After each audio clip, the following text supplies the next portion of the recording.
नमस्कार दोस्तों, आप सभी का स्वागत है धार्मिक कथा व कहानी चैनल पर। और आपको पता है, मैं यहाँ पर आपके लिए पारिवारिक शिक्षाप्रद या फिर अच्छी अच्छी कहानियाँ लेकर के आती हूँ। और यहाँ पर आज उसी सीरीज़ में हमारी एक कहानी है असली मित्र, जो आपको प्रेरणा देगी और यहाँ से आपको काफ़ी कुछ सीखने को भी मिलता है। और ये जो कहानियाँ हैं, ये छोटे बच्चों के लिए बहुत ही लाभदायक होती हैं। उन्हें ज़रूर ये कहानी आपको सुनानी चाहिए। तो यहाँ पर हम देखते हैं, कृपया चैनल को सब्सक्राइब ज़रूर कर लेना, आप सभी की मनोकामना पूर्ण हो। प्लीज़ चैनल को सब्सक्राइब आप ज़रूर कर लें और वीडियो को लाइक कर दिया करें। एक बार एक लड़का था। उस लड़के के 3 मित्र थे। एक मित्र उसके पड़ोस में ही रहता था, जिससे वह प्रतिदिन मिल सकता था। उसका जो दूसरा मित्र था, वह कुछ दूरी पर रहता था, जिससे वह प्यार अवश्य करता था, पर उन दोनों की मुलाकात 1-2 सप्ताह में ही हो पाती थी। इसके अलावा उस लड़के का तीसरा मित्र ज़्यादा दूर रहता था, जिससे वह महीनों के बाद कभी कभी ही मिल पाता था। एक बार इस लड़के पर कोई मुकदमा यानी कि कोई केस बन गया। उस लड़के से वकील ने कहा, मुकदमा बहुत सख्त है, तुम कोई ऐसा गवाह तैयार करो जो कह दे कि वह तुम्हें जानता है और तुम पर लगे आरोप को गलत समझता है। वह लड़का अपने पहले मित्र के पास गया और उससे बोला, एक मुकदमा बन गया है मेरे ऊपर, तुम चलकर मेरे पक्ष में गवाही दे दो तो मैं निर्दोष साबित हो जाऊंगा।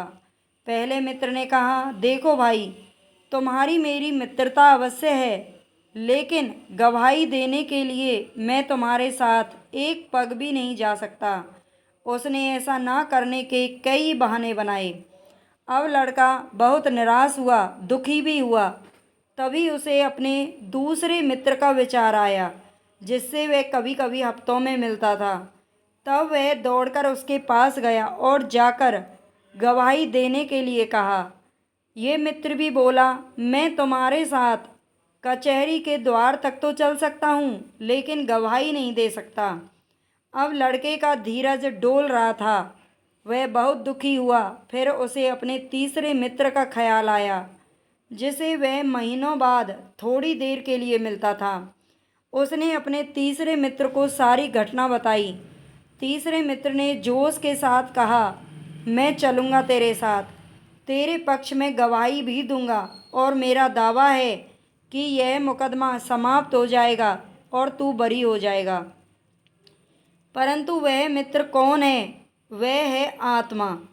जिस मित्र ने उसका साथ देने का वादा किया, वह मित्र आप जानते हैं कौन होता है? जो हमारा हमेशा साथ देता है, वह हमारी आत्मा होती है। और जो पहला मित्र है, वह है धन संपत्ति, भवन भूमि, जिन्हें मनुष्य हमेशा अपना समझता है और जिनके लिए रात दिन हर समय चिंता करता रहता है। दूसरा मित्र है ये संबंधी, रिश्तेदार, पत्नी, बच्चे, भाई बहन, जिनके लिए मनुष्य प्रत्येक कष्ट उठाता है। तीसरा मित्र है प्रभु। प्रभु प्रेम और शुभ कर्म, जो प्रभु प्रेम के कारण किए जाते हैं। तो इस कहानी से हमें यही शिक्षा मिलती है कि हमें हमेशा जो भौतिक संसाधन हैं, उनके पीछे नहीं भागना चाहिए। हमें अपने 24 घंटों में से कुछ समय निकालकर प्रतिदिन अपने उस मित्र से भी ज़रूर मुलाकात करनी चाहिए, जो हमारी मुसीबत के समय में, हमारे अंत समय में हमारा साथ देगा। और वह है प्रभु, यानी कि हमारी आत्मा। हमारी आत्मा ही हमारा ईश्वर है। तो आप अपनी आत्मा के मिलन को ज़रूर बनाए रखें और भगवान आपकी सारी मनोकामनाएं पूरी करें। ईश्वर में ज़रूर विश्वास बनाए रखें, सारी मनोकामनाएं पूरी ज़रूर होती हैं।